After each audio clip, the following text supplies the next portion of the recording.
We read from God's word this morning from Matthew chapter 5, and we're reading 3 verses together, beginning at verse 13, salt and light. You are the salt of the earth, but if the salt loses its saltiness, how can it be made salty again? It is no longer good for anything except to be thrown out and trampled by men. You are the light of the world. A city on a hill cannot be hidden. Neither do people light a lamp and put it under a bowl. Instead, they put it on its stand, and it gives light to everyone in the house. Thank you, Hilary, Helen, and Andrew and the team for leading us this morning in worship. And it's my task today. My name's Chris, by the way, part of the preaching team here. My job to bring you the fourth in this series on growing in the front line, or fruitfulness in the front line. I think we use both of the terminologies, but it's about that connection that we make during the week, as Glynis has already demonstrated very, very well and very clearly for us. I'm going to use a few slides, and I've got salt and light represented here. So this is a salt. This is the idea of pouring salt. It's not a shuttlecock, if anyone's confused at this point. That is salt pouring out and light being bright.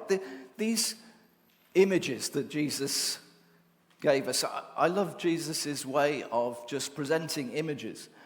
Not always explaining them in any great detail, but just giving us images that we can take and understand at a very simple level.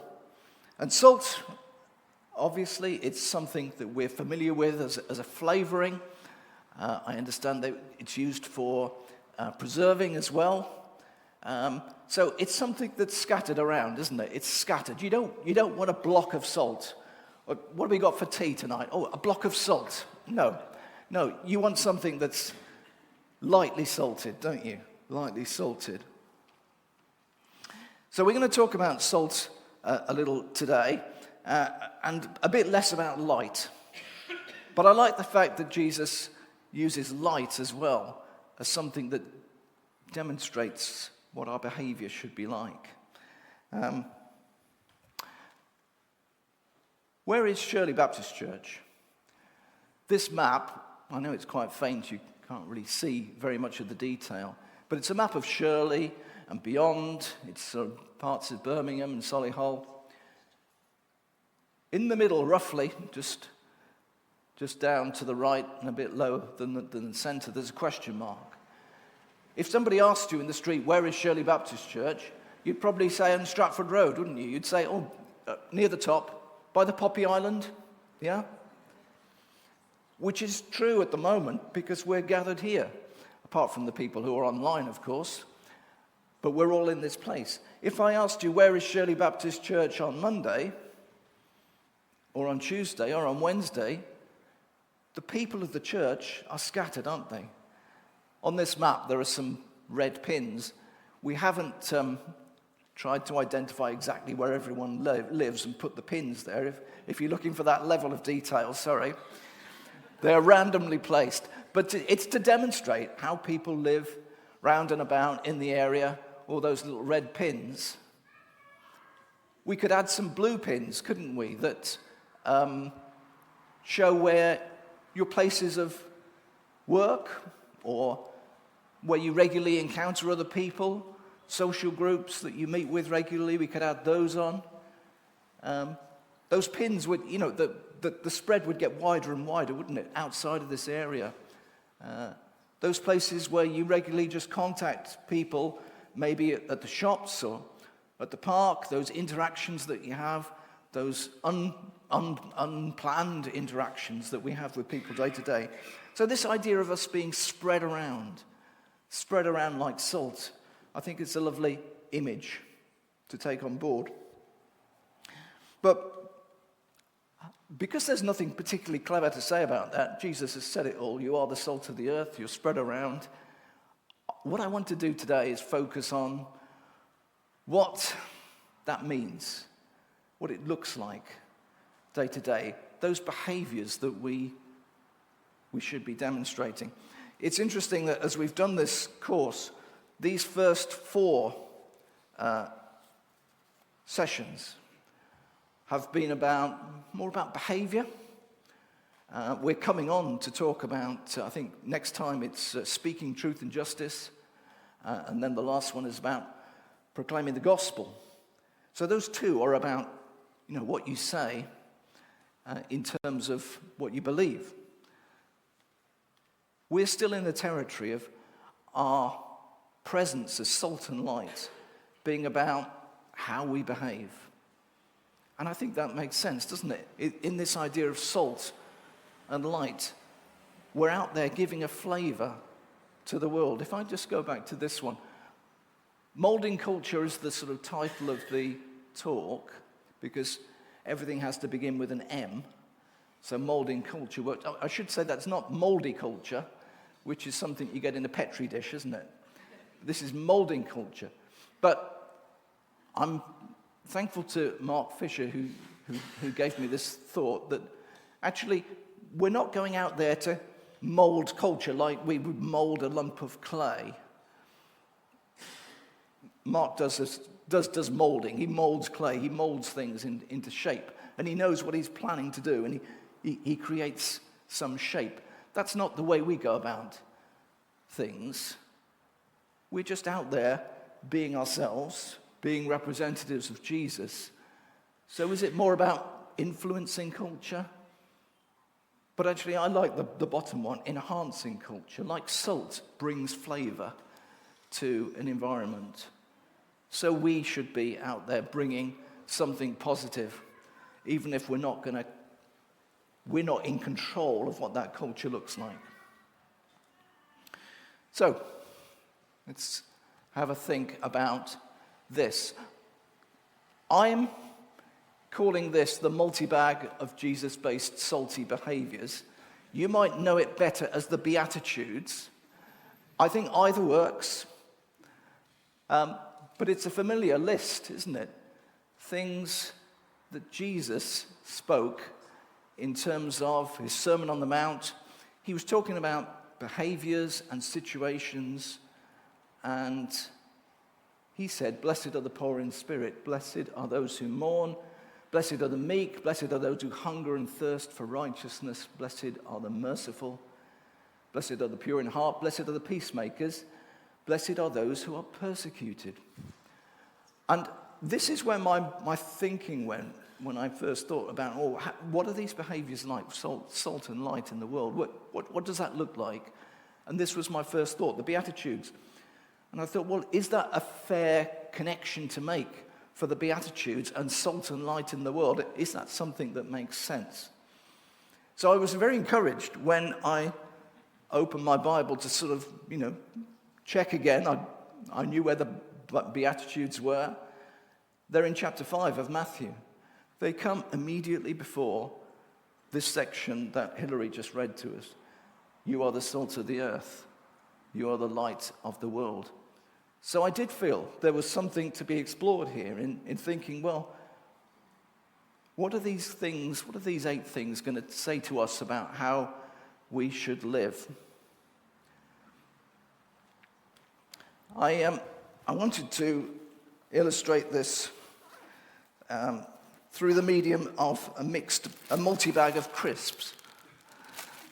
So Fiona took on the task, which I thought was a simple task. Would you pop to the shops and get a bag of 8 assorted crisps? This is far more complicated than it seems, it turns out. Even a multi-bag, it's got 8 packets in, but there's like 4 flavours and there's 2 of each. Oh, well, no problem, just get 2 bags of, different 4s, that makes 8. No, they overlap. So cheese and onion appears in the meaty pack for some reason. So anyway, we've ended up with 36 packets of crisps. But we do have 8 varieties here. 8 varieties of crisps. So this is my favourite, ready salted. Anybody else a ready salted fan? Excellent, yes. Yeah, ready salted. So because I thought we'd go for the easiest first, blessed are the meek is our ready salted. Blessed are the meek. So what I've done with each of these is thought about what that looks like in terms of salty behaviour. Oh, I should say, by the way, I was explaining to my daughter that I was doing this talk, and I was using the multi-bag of Jesus-based salty behaviours. She pointed out that in modern young person's jargon, salty means something quite different. Look, I'm looking at you, Kate, here, because you will know this. I had to look it up.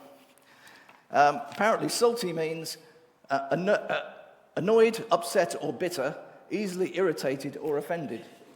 Let me be clear. I am not using salty in that context, okay? I am using salty in the sense of what Jesus was talking about. So, ready salted. Blessed are the meek. Salty are those who do not assert their will over others. Meekness isn't weakness. I think that's important to say. Being meek isn't because you're just really pathetic. It's about someone who has strength or power, but chooses not to assert that power over other people. This is an example of the behavior that I think we are called to. Salty are those who do not assert their will over others. So, Jonathan, you were first to raise your hand there for the salty crisps.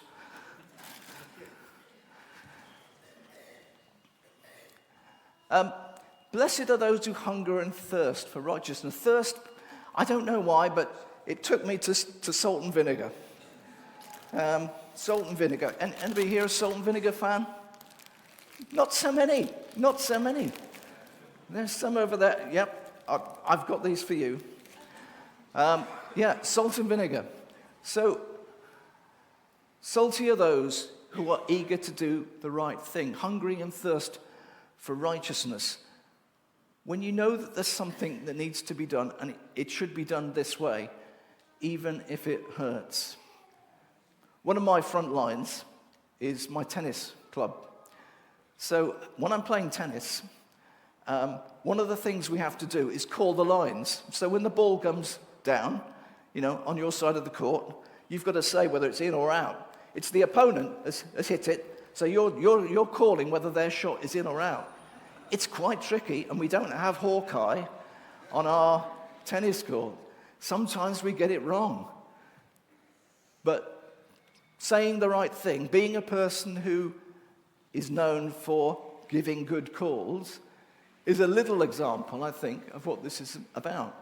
Salty are those who are eager to do the right thing, even if it hurts. I don't know if you've been in a situation, whether in work or in family or something, where you know what the right thing is, but it's actually going to be hurtful to yourself, maybe hurtful to someone you love. That's difficult, isn't it? But I think this is part of salty behavior. Salty are those who are eager to do the right thing, even if it hurts. I'm no problem giving away these crisps. Salt and vinegar, not my favorite. Would you mind passing them back?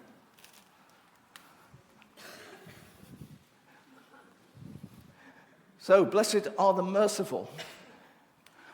I can't claim that this flavouring connection really makes any sense all the way through. But this became cheese and onion. Cheese and onion. Salty are those who show compassion and grace. C for compassion, C for cheese. No, that doesn't work either, does it? Salty are those who show compassion and grace. The merciful.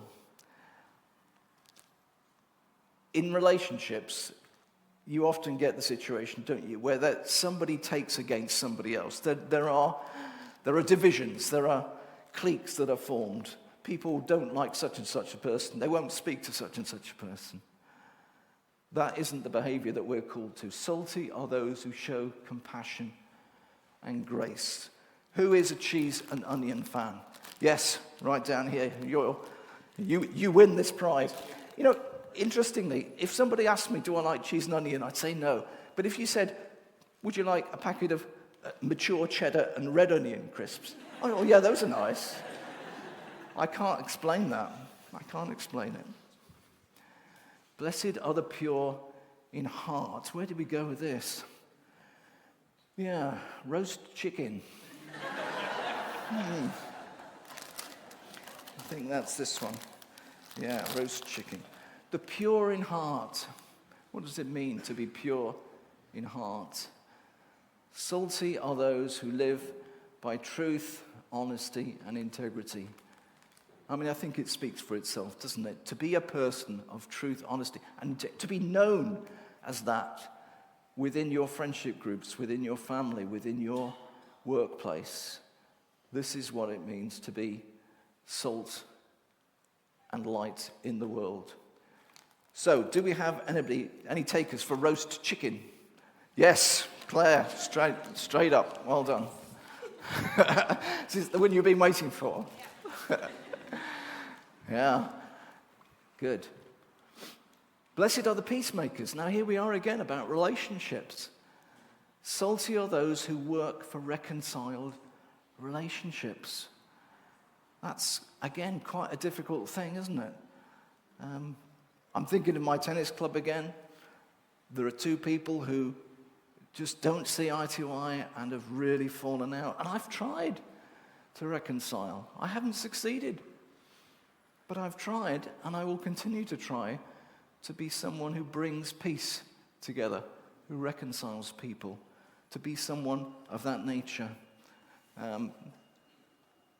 Barbecue sauce. My thinking here was pouring on the sauce of peace. I don't know, it's a stretch, isn't it? Barbecue sauce flavored crisps. Oh no, come on. Yeah, Rob, I saw you in the corner there. I don't know, it's a guilty pleasure. Maybe people feel awkward about this one. Could you pass that over to Rob? Cheers.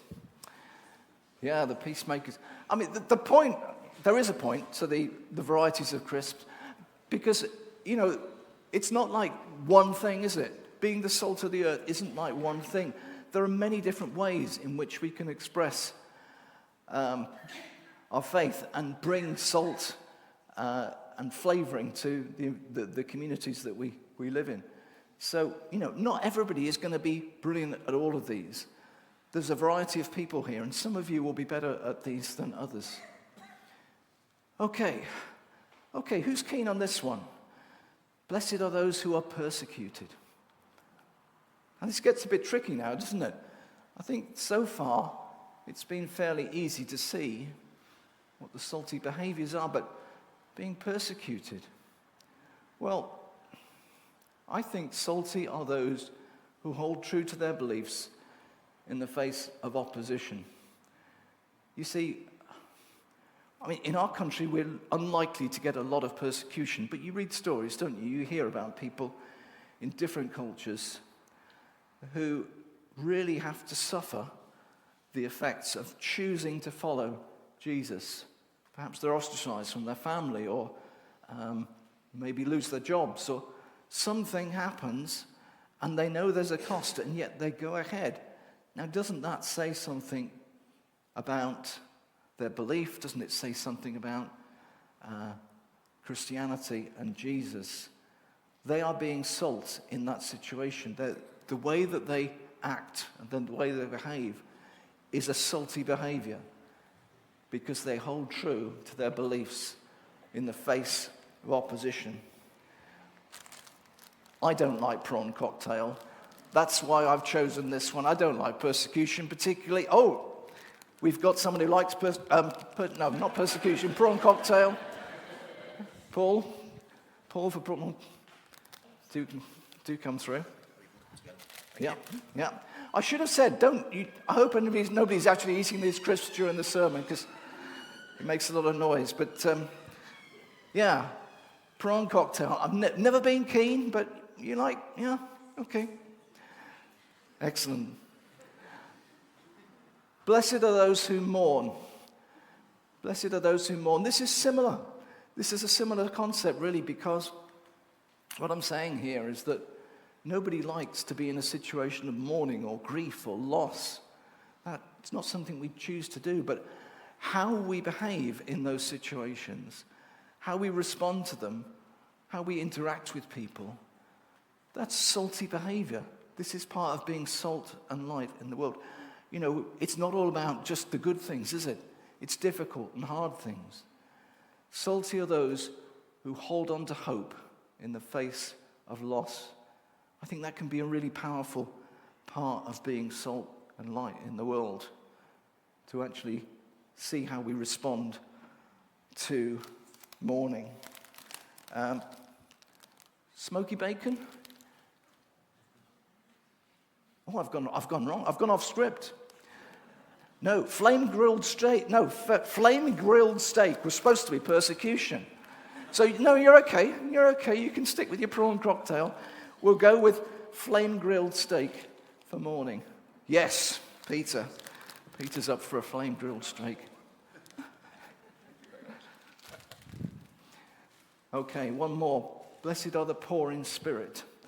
This is always an awkward one, isn't it? Because it seems a little odd. What exactly does it mean, blessed are the poor in spirit? When I was thinking about this in this context, it's always useful when you're puzzling over these things to look around the context of the verses. And if we look back a few verses before the Beatitudes, it's talking about Jesus in quite an early stage of his ministry, when his name is getting spread around. People are beginning to hear about it. Jesus went throughout Galilee, so Galilee up in the north part of Israel, away from the capital. So he was up there and he was going around teaching in synagogues, preaching the good news, healing diseases and sicknesses among the people. So, news about him spread all over Syria as well as Israel. And people brought to him all who were ill. And it says, the very last verse of chapter 4, large crowds from Galilee, the Decapolis, which is a group of cities, Jerusalem, Judea, and the region across the Jordan, followed him. So he was getting people from all sorts. If this was modern parlance, this would be on Instagram having millions of followers. It was all happening for Jesus. It was taking off. It was coming together. And then it says, next verse, now when he saw the crowds, he went up on a mountainside and sat down. His disciples came to him and he began to teach them, saying, blessed are the poor in spirit, for theirs is the kingdom of heaven. So I think blessed are the poor in spirit is about salty are those who do not seek self-interest and acclaim. Salty are those who do not seek self-interest and acclaim. It's not about promoting ourselves, putting ourselves forward in whatever environment we are. That's not to say don't go for a promotion at work, but you know what I'm saying? It's about, putting yourself out there as if you're the greatest thing. Not taking advantage of that fame and fortune. So, there we have it. The multi-bag of Jesus-based salty behaviors. I wonder whether there's anything in there that you think, that's a challenge for me. I think in life groups might be worth spending some time just thinking about that. We're going to do that in our group on Monday. So, warning, spoiler for Monday. I'll be talking about these and seeing if there's how we respond to them. But it's part of this whole message, isn't it? It's part of what Glynis was saying. What she does tomorrow, how she behaves in those contexts, and what it means to be salt and light in the world. There's one challenge, though. I think it's important to recognize that what Jesus says is, you are the salt of the earth, but if the salt loses its saltiness, how can it be made salty again? It's no longer good for anything except to be thrown out and trampled by man. We still do that, don't we? We still use salt for gritting. It has that purpose. But that's not the purpose that we're called to be salt in the world for. We want to bring flavoring and enhancement to this world in which we live, to the communities in which we live. And we do that by the grace of Jesus. Of course we do. If you've got your mobile phone with you, if you get your mobile phone out and turn your torch on, yeah? Put your torch on. There's mine. You see that? Yeah?